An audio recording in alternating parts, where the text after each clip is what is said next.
Second PUC exam 2. All your doubts solved.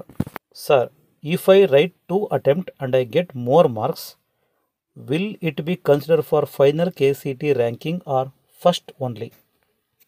Next doubt. Sir, ಈಗ board state ರ್ಯಾಂಕಲ್ಲಿ second exam marks consider ಆಗುತ್ತಾ? ಇದು exam ಯಾವಾಗ ಇರುತ್ತೆ sir?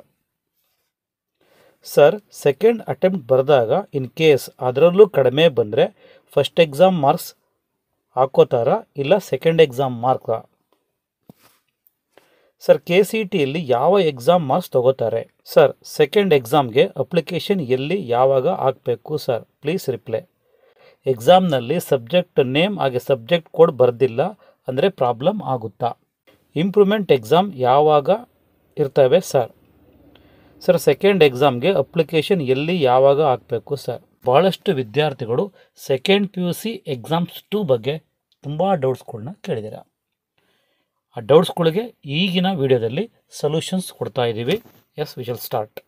Second PUC exam 1 March 1 March 22 ಹೌದಾ? ಈಗ ನೀವು ಎಕ್ಸಾಮ್ ಬರಿತಾ ಇದ್ದೀರಾ.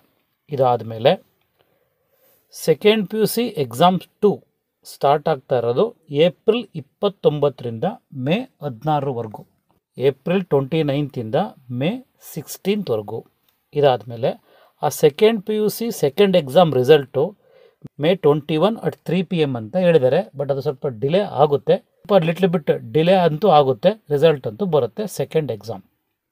ಇದು ಯಾವಾಗ ಈ ಎಕ್ಸಾಮ್ಸು ನಡೆಯುತ್ತೆ ಅದ್ರ ಬಗ್ಗೆ ಡೀಟೇಲ್ಸ್. ಇಂಪ್ರೂವ್ಮೆಂಟ್ ಎಕ್ಸಾಮ್ ಯಾವಾಗ ಇರುತ್ತೆ ಅಂತ ಈಗ ಗೊತ್ತಾಗಿದೆ. ಓಕೆ, ಫಸ್ಟ್ ಎಕ್ಸಾಮ್ ಮುಗಿದ ಮೇಲೆ KCAB ಕಾಲೇಜಿಗೆ ನೋಟಿಫಿಕೇಷನ್ ಕಳಿಸುತ್ತೆ, ಹಾಗೆ KSEBನಲ್ಲೂ ಅನೌನ್ಸ್ ಮಾಡುತ್ತೆ. ಅನೌನ್ಸ್ ಮಾಡಿದಾಗ ನಿಮಗೆ ನಾವು ಇನ್ಫಾರ್ಮೇಷನ್ ಕೊಡ್ತೀವಿ, ಆಗ ನೀವು ಕಾಲೇಜಿಗೆ ಹೋಗಿ ಫೀಸನ್ನು ಪೇ ಮಾಡಬೇಕಾಗುತ್ತೆ. Sir, if I right 2 attempt, ನೀವು 2 ಎಕ್ಸಾಮ್ಸ್ ಬರೆದ್ರೆ, ಸಪೋಸ್ ಈಗ ಮ್ಯಾಥಮೆಟಿಕ್ಸಲ್ಲಿ ಅಂದ್ಕೊಳ್ಳಿ, ಒಂದು ಫಸ್ಟ್ ಎಕ್ಸಾಮಲ್ಲಿ 49 ಬಂದಿತ್ತು, ಸೆಕೆಂಡ್ ಎಕ್ಸಾಮಲ್ಲಿ 52 ಬಂದಿತ್ತು ಅಂತ ಅಂದ್ಕೊಳ್ಳೋಣ. ಆಗ ಯಾವ ಮಾರ್ಕ್ಸ್ ಕನ್ಸಿಡರ್ ಮಾಡ್ತಾರೆ ಅಂದರೆ, ಯಾವುದು ಹೈಯೆಸ್ಟ್ ಮಾರ್ಕ್ಸ್ ಬಂದಿರುತ್ತೋ, ಈಗ ಸೆಕೆಂಡ್ ಎಕ್ಸಾಮಲ್ಲಿ 52 ಬಂದಿತ್ತು, ಆ ಮಾರ್ಕ್ಸ್ನ ಕನ್ಸಿಡರ್ ಮಾಡ್ತಾರೆ.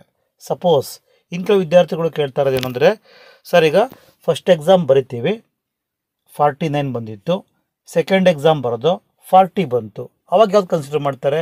ಹೈಯೆಸ್ಟ್ ಮಾರ್ಕ್ಸ್ ಯಾವುದಿದೆ? 49, that is first exam marks consider ಮಾಡ್ತಾರೆ. ಇದು ಇಂಪ್ರೂವ್ಮೆಂಟ್ ಎಕ್ಸಾಮ್ ಅಂದರೆ ನೀವೀಗ ಫಸ್ಟ್ ಎಕ್ಸಾಮ್ ಮತ್ತು ಸೆಕೆಂಡ್ ಎಕ್ಸಾಮ್ ಬರೆದಾಗ ಯಾವುದು ಹೈಯೆಸ್ಟ್ ಮಾರ್ಕ್ಸ್ ಬರುತ್ತೋ ಆ ಮಾರ್ಕ್ಸನ್ನು ಕನ್ಸಿಡರ್ ಮಾಡ್ತಾರೆ. ಓಕೆನಾ? ರೈಟ್. ಇನ್ನು ಯಾವ ಎಕ್ಸಾಮ್ಸ್ಗಳಿಗೆ ಈಗ ಫಸ್ಟ್ ಎಕ್ಸಾಮ್ ಮತ್ತು ಸೆಕೆಂಡ್ ಎಕ್ಸಾಮ್ ಮಾರ್ಕ್ಸನ್ನು KCT ಎಕ್ಸಾಮ್ಸ್ಗೆ ಕನ್ಸಿಡರ್ ಮಾಡ್ತಾರಾ, ಅಥವಾ ಫಸ್ಟ್ ಎಕ್ಸಾಮ್ ಮಾರ್ಕ್ಸ್ ಮಾತ್ರ ಕನ್ಸಿಡರ್ ಮಾಡ್ತಾರಾ, ಅಥವಾ ಸೆಕೆಂಡ್ ಎಕ್ಸಾಮ್ ಮಾರ್ಕ್ಸ್ ಕನ್ಸಿಡರ್ ಮಾಡ್ತಾರಾ?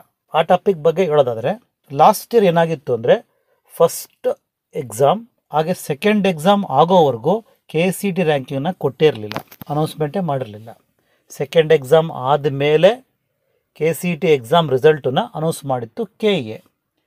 ಈ ವರ್ಷವೂ ಅದೇ ಪ್ರಕ್ರಿಯೆ ಜಾರಿ ಆದರೆ, ಫಸ್ಟ್ ಎಕ್ಸಾಮ್ ಆದಮೇಲೆ ಸೆಕೆಂಡ್ ಎಕ್ಸಾಮ್ ಆಗೋವರೆಗೂ ಎಲ್ಲರೂ ಕಾಯಲೇಬೇಕು. KCT ಎಕ್ಸಾಮ್ಸ್ ಅಂತೂ ಬರೀತೀರಾ, ಅದು ಫಿಕ್ಸ್ ಆಗಿದೆ ಹೌದಾ? ಅದಾದಮೇಲೆ ಸೆಕೆಂಡ್ ಎಕ್ಸಾಮ್ ಆಗುತ್ತೆ. ಸೆಕೆಂಡ್ ಎಕ್ಸಾಮ್ ರಿಸಲ್ಟ್ ಬಂದ ಮೇಲೆ ಆ ಸೆಕೆಂಡ್ ಎಕ್ಸಾಮ್ ರಿಸಲ್ಟ್ನ ಮಾರ್ಕ್ಸನ್ನು ಕನ್ಸಿಡರ್ ಮಾಡಿಕೊಂಡು KCT ರ್ಯಾಂಕನ್ನು ಅನೌನ್ಸ್ ಮಾಡ್ತಾರೆ. ಹಾಗಾದರೆ ನಿಮಗೆ ಈ ಡೌಟು ಕ್ಲಿಯರ್ ಆಯಿತು. ಫಸ್ಟ್ ಎಕ್ಸಾಮ್ ಮಾರ್ಕ್ಸ್ನು ತೊಗೋತಾರೆ, ಸೆಕೆಂಡ್ ಎಕ್ಸಾಮ್ ಮಾರ್ಕ್ಸು ತೊಗೊಂಡು KCT ರ್ಯಾಂಕನ್ನ ಅನೌನ್ಸ್ ಮಾಡ್ತಾರೆ. ಸಪೋಸ್ ಇನ್ನು ಕೆಲವು ವಿದ್ಯಾರ್ಥಿಗಳು ಕೇಳ್ತೀರಾ, ನಾವು ಸೆಕೆಂಡ್ ಎಕ್ಸಾಮ್ ಬರದೇ ಇಲ್ಲ, ನಾವು ಬರೆದಿರೋದೇ ಫಸ್ಟ್ ಎಕ್ಸಾಮ್, ಆಗ ನಮಗೆ ರ್ಯಾಂಕ್ ಯಾವುದ್ರ ಮೇಲೆ ಕೊಡ್ತಾರೆ? ಫಸ್ಟ್ ಎಕ್ಸಾಮ್ ಮೇಲೆ ಕೊಡ್ತಾರೆ. ಸಪೋಸ್ ಫಸ್ಟ್ ಎಕ್ಸಾಮ್ ಬರೆದಿದ್ದೀವಿ, ಸೆಕೆಂಡ್ ಎಕ್ಸಾಮ್ ಬರೆದಿದ್ದೀವಿ, ಮಾರ್ಕ್ಸು ಯಾವುದು ಜಾಸ್ತಿ ಇರುತ್ತೋ ಆ ಮಾರ್ಕ್ಸನ್ನು KCT ರ್ಯಾಂಕಿಗೆ ಕನ್ಸಿಡರ್ ಮಾಡಿಕೊಂಡು ಮಾರ್ಕ್ಸ್ ಕೊಡ್ತಾರೆ.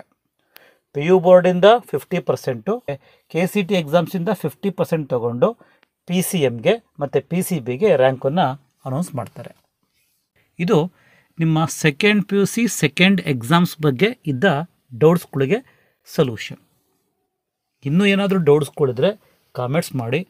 ಒಂದು ವೇಳೆ ಫಸ್ಟ್ ಎಕ್ಸಾಮ್ ಸರಿಯಾಗಿ ಬರ್ದಿಲ್ಲ ಅಂದರೆ ಸೆಕೆಂಡ್ ಎಕ್ಸಾಮ್ ಇರುತ್ತೆ, ಬಟ್ ಆದಷ್ಟು ಫಸ್ಟ್ ಎಕ್ಸಾಮ್ನೇ ಚೆನ್ನಾಗಿ ಬರೆಯೋದಕ್ಕೆ ಟ್ರೈ ಮಾಡಿ. ಸೆಕೆಂಡ್ ಎಕ್ಸಾಮ್ ಇದೆ ಅಂತ ಒಂದು ಹೋಪ್ ಇಟ್ಕೊಂಡು ಫಸ್ಟ್ ಎಕ್ಸಾಮ್ನ ನೆಗ್ಲೆಕ್ಟ್ ಮಾಡಬೇಡಿ. ಇನ್ನು ರಿಮೈನಿಂಗ್ ಸಬ್ಜೆಕ್ಟ್ಸ್ನಾದರೂ ಚೆನ್ನಾಗಿ ಓದ್ಕೊಂಡು ಫಸ್ಟ್ ಎಕ್ಸಾಮ್ಸಲ್ಲಿ ಚೆನ್ನಾಗಿ ಮಾರ್ಕ್ಸ್ಗಳನ್ನ ತೊಗೊಳ್ಳಿ. ಇದಿಷ್ಟೇ ಇವತ್ತಿನ ಮಾಹಿತಿ.